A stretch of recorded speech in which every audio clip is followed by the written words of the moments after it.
will be a quick little video introducing exercise 2. It's on Blackboard here. You can just click the PDF and then the attached TXT file is there. So if we just read through it here, I'll zoom in so we can see it a bit better on the video.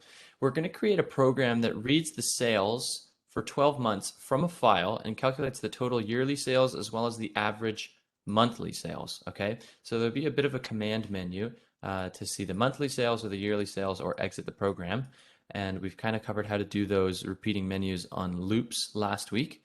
And when we take that command from the user, so here it was M, it'll print all of the monthly sales the entire year. And if we if we do the command Y, then we'll see the yearly summary, which is the total of all of these and then the average of all of these. Okay, so we're reading all of those numbers from a text file provided monthly_sales.txt, and then you're going to also make sure you round the results of the monthly average to a maximum of 2 decimal digits and make sure that a minimum of 2 decimal digits are displayed on the console. Okay, so remember we talked about how to use set precision with floating point numbers and actually formatting them. Also notice how all of these are left aligned, all the months, but all of these numbers on the right are right aligned. Okay, so there's the left and the right flag that we can use when formatting strings or numbers, anything in the stream really. So right align the columns that display the monthly sales, the yearly total, and the monthly average. Okay, so all of these even are right aligned and these are left aligned. Okay, and if you're using a Mac, then there's a little note for you there. So you can see in the monthly sales .txt, we can see here we've just got a couple months with these values, and we're going to read from them and then do some math and formatting. I'm going to give you guys a 10 to 15 minute break before we get back into it, and then we can go over the solution. So pause the video here if you're watching and give that a go, and then we'll cover the solution together and compare kind of how we accomplished this task. And then I will, after String Streams video, we'll cover the lab for this week that you guys will be submitting. Cool.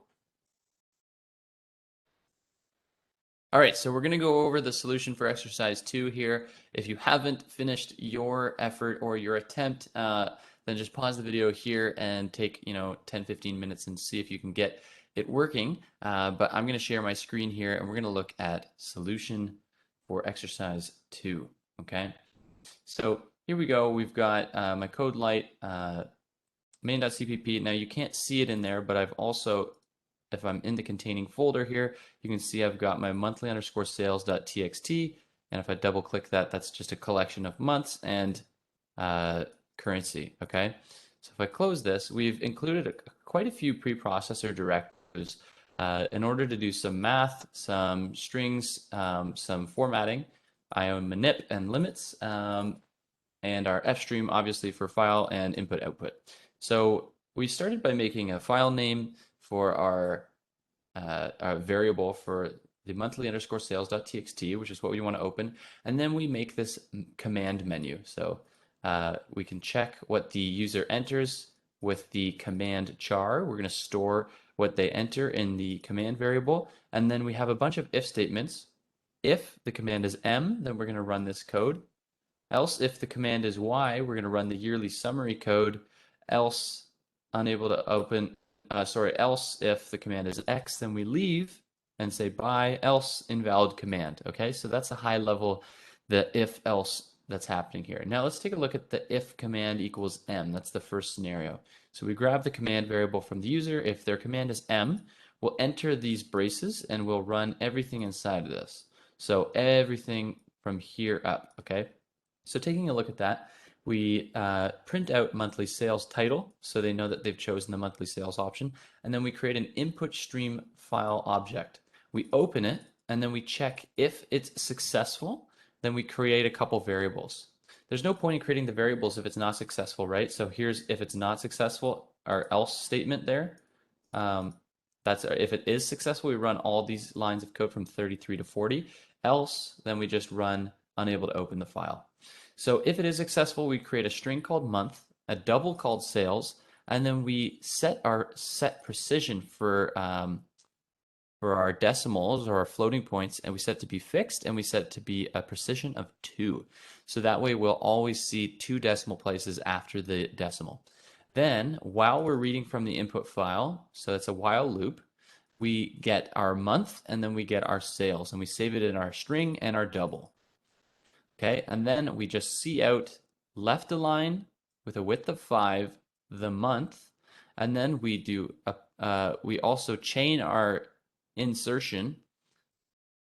We do a right align, we set the width of 14, and then we output the sales double. And then we do a new line and we repeat that every single time we're reading a line. Okay, and then we close the file and then that's it. Okay, now if it's yearly, we do a little bit of a different thing here. So if it's yearly, what we do is we do a bit of math. Okay, so yearly, we create the input file again, we open it, and we see if it's successful, then we create a string called month, a double called sales, so same as before. This time we have another one called total, and we initialize it to 0. Then, while the input file is read, okay, and it's successfully read into the values of month and sales, so we get each line, then we append the sales to the total. We do total plus equals. That's what that is. That's the same as writing total equals total plus sales. So then we're doing a bit of math here, and we're going to get the entire total for the whole year. Then we close the file, and then we're going to do some more math after the file's closed. We've got everything saved in our variables at this point. Now you notice I'm not using getLine. I'm just going through the input file, and we're looping through it. And while we're able to, we're going to save each month in sales into those variables. You could use the getLine function as well if it's stopping at the new line or the blank spaces, the white space in your file. So then what we're going to do is we're going to create a double called average and divide our total by 12. Obviously, this is hard coding the value, and you'd want to not do that. You could create a constant for months in the year, 12. And then we also could create a variable for the set precision so that if we ever wanted to change the precision of our currency, we could just change it in one spot instead of everywhere there's a 2. Okay, we could also create variables for our widths, but we'll just leave these hard-coded for now. And we create a total, yearly total title, and we left align it and set it to 18, and then we right align the actual total value and set a width of 14. Same thing, we set a width of 18 and we create a monthly average title, and then we actually print out the average and right align it. Otherwise, if the input file is not successfully opened, then we just print out unable to open the file. All right, so pretty simple. It does seem like a lot when you're looking at it all at once, but it does make sense when you go through it line by line. So we've got our command menu that pops up right away, and I'm going to choose M. Actually, I'm going to choose B because it's not an option. And look, invalid command, that's what we've got on line 74 here. Try again. And it's just going to loop through this whole thing while the command is not equal to X. If the command is equal to X, it'll just say bye, and then the program exits. Okay, so that was just a little demo of me pressing X. Now, if I press M, obviously it's reading from my monthly sales. We can see it left aligned all of my months here and set the width of 5. So if I look, it's setting the width of 5.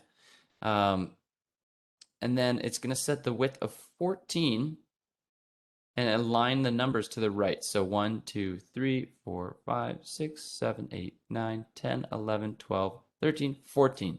And we can see all of them are set to a width of 14. Now you can't actually see it, but because we know we set these to 5, we know that the 14 is from here. And they're all right aligned, right? And it just looped through while it's grabbing the lines from the input file, and it just formatted them all nice like that. Now we can also do our command Y. And then here we've got our yearly summary title that prints out on line 47. And then the only thing we're outing on line 60 is the yearly total, which is left aligned, and then we set width of 14 over here and right align the actual total variable. And then we also got our average where we divided by 12 and printed the monthly average. Cool. And then we've got our X and we exit the program. So that is how exercise 2 works. That's the solution for exercise 2. Give that a go if you didn't get that working. Then hopefully this helps. And remember, you have to have the file in your directory, the same directory as your main.cpp. I'll stop this recording here, and then we'll get into string streams.